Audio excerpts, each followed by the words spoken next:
Information का student का होगा और ये वाला इन्फॉर्मेशन उसके पेरेंट या हस्बैंड का होगा। प्रेजेंट बैंक का डिटेल्स में से यहाँ पे जो है उसके स्टूडेंट की जो बैंक है जिसमें उनका खाता है वो बता सकते हो, और यहाँ पे पेरेंट्स का कोर्स डिटेल्स, जैसे कि यहाँ पे जो है किस कोर्स के लिए कितना है, और बाकी कॉस्ट ऑफ फाइनेंस किस चीज में कितना पैसा कितने साल में क्या लग रहा है, ट्यूशन फीस एग्जाम फीस सबकी बात है। और लास्ट में अपलोड डॉक्यूमेंट्स का सेगमेंट है, तो आप देख सकते हो डॉक्यूमेंट्स की लिस्ट यहाँ पे कितनी लंबी है, तो वो आपको यहाँ पे अपलोड करना। दोस्तों तमाम अलग अलग बैंकों से आप लोगों ने देखा कि किस तरीके से किसी बैंक से पर्सनल लोन कैसे लेंगे, किसी बैंक से बिजनेस लोन कैसे लेंगे, किसी बैंक में आप लोग अपना अकाउंट कैसे ओपन करेंगे, like current account, savings account, या तमाम तरीके की सभी चीजों के ऊपर हमने बात करी है। फिलहाल इस वीडियो में हम बात करने वाले हैं कि किस तरीके से आप लोग बहुत ही आसानी से एजुकेशन लोन ले सकते हो। एजुकेशन लोन का मतलब क्या होता है? शिक्षा के लिए लोन। अब यहाँ पे जो भी स्टूडेंट्स इस वीडियो को देख रहे हैं, पहले तो हाजिरी लगा देना कमेंट में भैया कि मैं स्टूडेंट हूँ, मैं इस वीडियो को देख रहा हूँ, या स्टूडेंट के माता पिता इस वीडियो को देख रहे हैं जो कि एक उनका क्या कह सकते हो कि उनको इस बात की परेशानी है कि भाई अभी जो है इनका ग्रेजुएशन पूरा होने वाला है, या मान लो कि इनकी 12th कंप्लीट होने वाली है, इनको बेस्ट कॉलेज मिलेगा, उसके लिए हमें जो है फंडिंग करनी पड़ेगी, क्योंकि जाहिर सी बात है पैसे तो देने ही पड़ेंगे फीस वगैरह के लिए, जो कि हाइक रहता है, काफी हाई अमाउंट तक रहता है। सैलरीड बेसिस पे काम करने वाले लोगों के लिए इसमें बड़ी दिक्कतें आती हैं।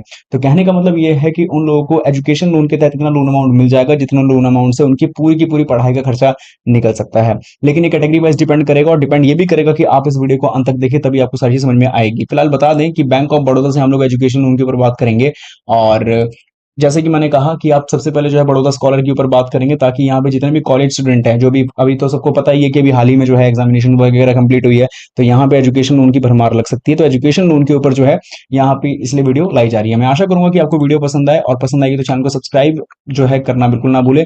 साथ ही में यहाँ पे जो है वीडियो को लाइक कर देना, शेयर कर देना, कॉमेंट्स में आपको लिख के बताना है यस कि हाँ भाई मुझे भी एजुकेशन लोन चाहिए, या फिर मैं एज अ बच्चे का बाप इस वीडियो को देख रहा हूँ, या मैं अपने हम बच्चे के एज अ पेरेंट्स इस वीडियो को देख रहे हैं, या फिर मैं खुद ही स्टूडेंट हूँ जो मैं इस वीडियो को देख रहा हूँ, मैं चाहता हूँ मुझे भी एजुकेशन लोन मिले बैंक ऑफ बड़ौदा से। तो ये वीडियो है, वीडियो के जैसे ही आपका टाइटल होता है, टाइटल पे जैसे ही आप लोग क्लिक करेंगे आपके सामने आपका डिस्क्रिप्शन बॉक्स मिलेगा, जिसके अंदर आपको मिल जाएगी ये वेबसाइट लिंक। सबसे पहले इस पे आपको कर देना है क्लिक। वेबसाइट लिंक पे क्लिक करने के साथ ही सीधा लोन पावर डॉट इन की वेबसाइट पे आप लोग पहुंचोगे, जहां पे आपको तमाम तरीके की अलग अलग कैटेगरीज मिलेगी। इसके अंदर आपको बैंक लोन की कैटेगरी पे जाना है। कारण बहुत सिंपल है, क्योंकि आपको एक एजुकेशन लोन लेना है जो कि बैंक के द्वारा ही मिलेगा।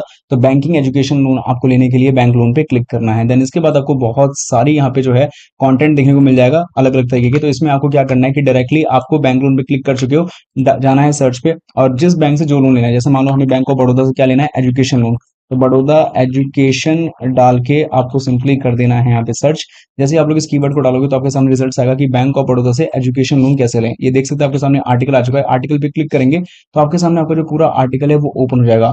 इस आर्टिकल के अंदर आपको पूरी इन्फॉर्मेशन मिलेगी भाई कि bank of Baroda education loan क्या है, कैसे काम करता है, और इसीलिए मैं आपको इस आर्टिकल पे लेके आया भी हूँ। आप में से बहुत सारे लोग ये सवाल पूछते रहते हैं कि भाई आप बार बार वेबसाइट पे आने के लिए रिकमेंड क्यों करते हो? तो इसका कारण ये है कि देखो इन्फॉर्मेशन आपको बैंक ऑफ बड़ौदा जैसे, या फिर जिस भी बैंक के बारे में हम बात कर रहे हैं, उन बैंक्स की ऑफिशियल वेबसाइट पे भी बेझिझक मिल जाएगी, और बेशक बहुत सही जानकारी होगी। लेकिन सबसे बड़ी बात यह है कि आपको समझ में आनी चाहिए। इस वेबसाइट पे आप पहली बात सारी चीजों को आप हिंदी में या अलग अलग भाषाओं में ट्रांसलेट करके पढ़ सकते हैं। दूसरी बात यह है कि जो इन्फॉर्मेशन मिलेगी आपको, वो इन्फॉर्मेशन आपको थोड़ी ब्रॉड मिलेगी, जिसमें आपको एक्सपीरियंस लोगों का पता चलेगा कि जैसे मान लो कि हम bank of Baroda education loan की ही बात कर रहे हैं, तो आज तक कितने लोगों को यहाँ से एजुकेशन लोन मिला है, कितने लोगों ने आज तक यहाँ से एजुकेशन लोन पाया है। इन तमाम तरीके की जानकारी को आपको जो है इसी आर्टिकल के माध्यम से पता चलेगा। तो बस आपसे एक ही आशा करूंगा मैं कि आप लोग इस आर्टिकल को सही से पढ़ें, जानकारी ले लीजिए, 5 मिनट दे दीजिए अपने समय का, और डेफिनेटली सारी जानकारी मिलने के बाद आप लोग खुद ही सोच सकते हैं कि मुझे एजुकेशन लोन लेना है या नहीं लेना है। वैसे तो लेने वाले व्यक्ति तो लेंगे ही, क्योंकि उनको अपनी रीजन भी पता है और पर्पस भी पता है।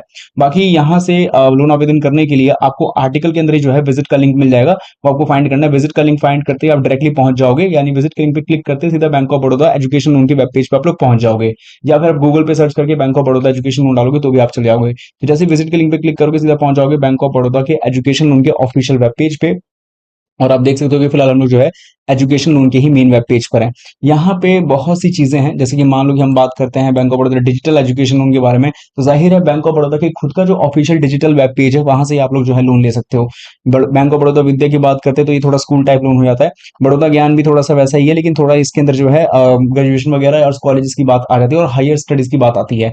लेकिन जिस लोन की हम बात कर रहे हैं और जिसके बारे में अभी तक चर्चा हमने करी है, वो है बैंक ऑफ बड़ौदा का बड़ौदा स्कॉलर लोन। इसके लिए नो मोर के ऑप्शन में सबसे पहले जाएंगे, कारण ये है कि जानकारी भी आपको मिलनी चाहिए। तो जब आप लोग यहाँ पे आ जाओगे तो नीचे आपको जाना है, और सबसे पहले आपको पता चलेगा फीचर्स, बेनिफिट्स को आप देख लेना। फीचर्स ये है यहाँ पे कि सबसे पहली चीज, यहाँ पे आप लोग जो भी education as a abroad, education जो है अब्रॉड के लिए, जैसे टारगेट ग्रुप जो student going abroad for vocational technical studies के लिए, तो उनको यहाँ पे लोन मिलेगा। तो यहाँ पे पहले क्लियर हो जाएगा कि अब्रॉड जितने भी बच्चे जो है पढ़ने के लिए अब्रॉड जाना चाहते हैं उनके लिए है। कोई प्रोसेसिंग चार्ज नहीं लगेगा अगर आप 7.5 लाख रुपए तक का लोन लेते हैं। कोई डॉक्यूमेंट चार्ज भी नहीं है और कोई मार्जिन नहीं है अगर 4 लाख रुपए तक के अंदर में आपका लोन आ जाता है तो। एलिजिबल कौन कौन है? Graduation for job oriented profession, यानी जॉब ओरिएंटेड प्रोफेशन के लिए आप जो है इस कोर्स के लिए एलिजिबल हैं, और ये जो रेपुटेटिव यूनिवर्सिटी ऑफर करेगा।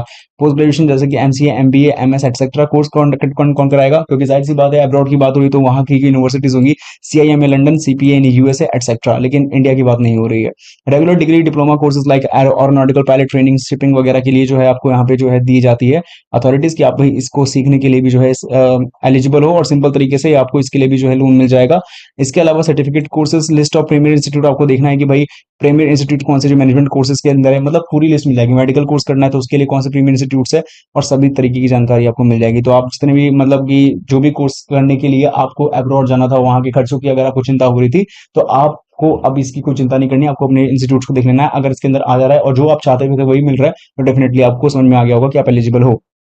इसके बाद एलिजिबिलिटी सुनने के बाद आती है इंटरेस्ट रेट की बात। तो देखो यहाँ पे भैया ब्याज दर तो ऐसा है कि यहाँ पे स्कॉलर पे जो है अलग अलग कंट्रीज के शायद अलग अलग लोकेशन वाइज है। जैसे अब्रॉड के सीधा 9.70% पे जा रहा है, तो वहीं अब्रॉड फॉर कनाडा के लिए भी 9.70% पे ही है। लेकिन इसके अलावा अगर हम बात करते हैं यहाँ पे अब्रॉड फॉर कनाडा, और भी बहुत सी चीजों के ऊपर है, अमाउंट वाइज भी है, तो चीज आपको देखनी पड़ेगी। ठीक है, चलो ये हो गई है बात। और जहां तक बात करते हैं कुछ और अमाउंट्स की, सर्विस चार्ज वगैरह की, तो यहाँ पे इसके अंदर वो भी है, और सोर्स फंड के बारे में भी चीजें हैं। अब जहां तक मोस्टली चीज कवर हो गई, तो अब बारी आती है कि भाई यहाँ पे कौन से लिस्ट ऑफ प्रीमियर इंस्टीट्यूट जो है अब्रॉड में देंगे, तो उसकी लिस्ट मैंने बता दी थी। डॉक्यूमेंट्स क्या क्या चाहिए वो देख लो। डॉक्यूमेंट्स हालांकि इतने दिखा रहे हैं लेकिन इतना ही काफी नहीं है, डॉक्यूमेंट्स अभी और लगेंगे जिसके बारे में भी मैं आपको बताऊंगा। तो वैसे तो केवाईसी और applicant, KYC of applicant and को एप्लीकेंट, एप्लीकेंट तो स्टूडेंट खुद है, को एप्लीकेंट में उसके माता पिता में से भी कोई भी योगदान दे सकता है। एकेडमिक रिकॉर्ड चाहिए क्योंकि इसको वैलिडेशन भी तो चाहिए कि हाँ भाई आपका एडमिशन होने वाला है, आपके प्रूफ ऑफ आपके एकेडमिक रिकॉर्ड्स के हिसाब से। इसके बाद एडमिशन होने का प्रूफ, एंट्रेंस एग्जाम के रिजल्ट अगर जरूरत पड़ा तो, statement of cost of study की आपको टोटल खर्चा कितना बैठने वाला है, इनकम प्रूफ और सैलरी एंड को एप्लीकेंट, जो माता पिता के केस में बात किया जाएगा कि वो अपने बच्चों को जो एज अ को एप्लीकेंट बन के जो इनका गारंटर बन के सपोर्ट कर रहे हैं, तो उनकी खुद की सैलरी बताने की, इनकम प्रूफ क्या है उनकी, सैलरी वगैरह के बारे में सारी जानकारी, बैंक स्टेटमेंट वगैरह, और प्रॉपर्टी डॉक्यूमेंट्स अगर जरूरत पड़ता है सिक्योरिटी के तौर पर भी रखा जा सकता है। बाकी मौसम टर्म्स एंड कंडीशन यहाँ पे क्लियर है। क्वांटम फाइनेंस की बात करें तो 1.5 करोड़ रुपए तक का, सॉरी 1.5 नहीं है, 150 लैक्स है ना, तो आई थिंक 1.5 करोड़ ही हुआ, हाँ वही है। और 60 लैक्स फॉर ये जो है 150 लैक्स, ये है आपका institution specified in list of premier institution के लिए, और 60 लैक्स उनके लिए जिनको इंस्टीट्यूशन नॉट स्पेसिफाइड है, जो लिस्ट ऑफ प्रीमियर इंस्टीट्यूशन के नहीं दिख रहे, नॉट स्पेसिफाइड है। ठीक है, बाकी मार्जिन के बारे में है। और कवरेज और एक्सपेंस तो सबको पता होता है कि भाई जो लोन मिल रहा है वो कौन से खर्चों को करने के लिए मिल रहा है। जाहिर सी बात है एजुकेशन टाइप के खर्चों के लिए ही लोन चुकाने का जो समय है वो आपको 10 to 15 ईयर्स का इजीली मिल जाएगा, लेकिन शायद इसके बीच में कम टाइम, मतलब कम ज्यादा भी हो सकता है एज पर योर एलिजिबिलिटी, और आपको लोन डिस्बर्सल के टाइम पे पता चल भी जाएगा। बाकी यूनिफाइड प्रोसेसिंग चार्ज क्या है वो आप देख लेना। सिक्योरिटी के बारे में बात कर ली, और लोन डिसबर्समेंट के बारे में भी चीजें बता दी है। अब बारी आती है लोन का आवेदन कैसे करेंगे। इसके लिए कुछ नहीं करना, अप्लाई ऑनलाइन का ऑप्शन है, इस पर क्लिक कर लेना, सीधा विद्या लक्ष्मी के वेब पेज पे जाओगे। मैंने पहले भी इसके बारे में वीडियो बना रखी है, विद्या लक्ष्मी से लोन कैसे लेंगे, अगर नहीं देखा है तो जाकर देख लो। आपका यहाँ पे अकाउंट नहीं, तो सबसे पहले रजिस्टर पे आना है, और स्टूडेंट लॉगिन आपको जो है यहाँ पे रजिस्टर जाकर के जो है आपको अपना खाता बना लेना है। पर क्योंकि मेरा खाता ऑलरेडी है तो बना सकते हो बहुत आसानी से, आपका खाता बन जाएगा। पर मेरा खाता ऑलरेडी, तो मैं स्टूडेंट लॉगिन पे जाऊंगा, और इसके बाद क्योंकि मेरा खाता बन जाएगा तो मुझे यूजर नेम और आईडी पासवर्ड मिल जाएगा, और वो मिलने के साथ ही जो है मैं सिंपल तरीके से लॉगिन करके आगे बढ़ता हूँ। लॉगिन करने के बाद जो है कुछ इस तरीके का इंटरफेस आएगा, जहाँ पे हमें सबसे पहले लोन एप्लीकेशन फॉर्म के सेगमेंट पे क्लिक करना है, क्योंकि हमें लोन को अप्लाई करना है अभी। तो यहाँ पे जैसे ही करेंगे शो करेगा, इसको फिलहाल हाइड करते हुए में हमें सबसे पहले जो है ये जैसे ही रीलोड हो जाएगा, रीलोड होने के बाद जो है ये देख सकते हो कि आपके सामने पूरी तरीके से आ जाएगा फॉर्म इस तरीके से। अच्छा याद रखना कि जो स्टार्टिंग का जो फॉर्म शुरू होगा यहाँ पे इंस्ट्रक्शन से, तो इस बात का याद रखना जो नीचे आपको मिलेंगे ये सारे के सारे जो 8 आपको स्टेप्स देखने को मिलने वाले हैं, सारे ये सारे स्टेप्स को भरने में आपको दिक्कत ना हो, इसलिए इसमें बताया गया कि कौन सा सेक्शन मैंडेटरी है, कौन सा सेक्शन मैंडेटरी नहीं है, मैंडेटरी है तो कितना मैंडेटरी है और कैसे भरा जाना चाहिए, पूरी जानकारी मिल जाएगी। शुरुआत करना नेक्स्ट पे बेसिक इन्फॉर्मेशन आपको बतानी है, कुछ कुछ जो भी यहाँ पे इन्फॉर्मेशन यस या नो में पूछी जा रही है, जो पर्सनल इन्फॉर्मेशन देनी है। ये वाला जो सेगमेंट होगा पर्सनल इन्फॉर्मेशन का स्टूडेंट का होगा, और ये वाला इन्फॉर्मेशन उसके पेरेंट या हस्बैंड का होगा। प्रेजेंट बैंक का डिटेल्स में से यहाँ पे जो है उसके स्टूडेंट की जो बैंक है जिसमें में उनका खाता है वो बता सकते हो, और यहाँ पे पेरेंट्स का कोर्स डिटेल्स, जैसे कि यहाँ पे जो है किस कोर्स के लिए कितना है, और बाकी कॉस्ट ऑफ फाइनेंस किस चीज में कितना पैसा कितने साल में क्या लग रहा है, ट्यूशन फीस एग्जाम फीस सबकी बात है। और लास्ट में अपलोड डॉक्यूमेंट्स का सेगमेंट है, तो आप देख सकते हो डॉक्यूमेंट्स की लिस्ट यहाँ पे कितनी लंबी है, तो वो आपको यहाँ पे अपलोड करना पड़ेगा। और याद रहे वैलिडेट जरूर कर लेना कि आपका डॉक्यूमेंट अपलोड हो चुका है, उसका डिक्लेयर करके सेव पे क्लिक कर देना है। सेव करने के साथ ही आप सीधा पहुंचोगे search and apply for loans schemes के ऑप्शन पे। यहाँ पहुंचने के बाद आपको सिंपल क्या करना है, सर्च पे जाना है डायरेक्टली, और बैंक ऑफ बड़ौदा स्कॉलर, क्योंकि आपको बड़ौदा स्कॉलर लेना है तो यहाँ पे इस वाले पे जाना और अप्लाई पे क्लिक कर देना है। अप्लाई करने के साथ ही आपको ब्रांच लोकेटर का ऑप्शन आएगा, ब्रांच लोकेट करके सिंपली सबमिट कर देना है। ये चीज करने के बाद जो है आपका एक तरीके से जो है ऑनलाइन सबमिशन कंप्लीट हो जाएगा लोन का। और यही प्रोसेस है बैंक ऑफ बड़ौदा से स्कॉलर लोन लेने का। बाकी इसमें आपको कोई भी दिक्कत आती है तो आप मुझसे कमेंट्स में लिख के जरूर पूछ सकते हैं, मैं आपकी पूरी मदद कर दूंगा।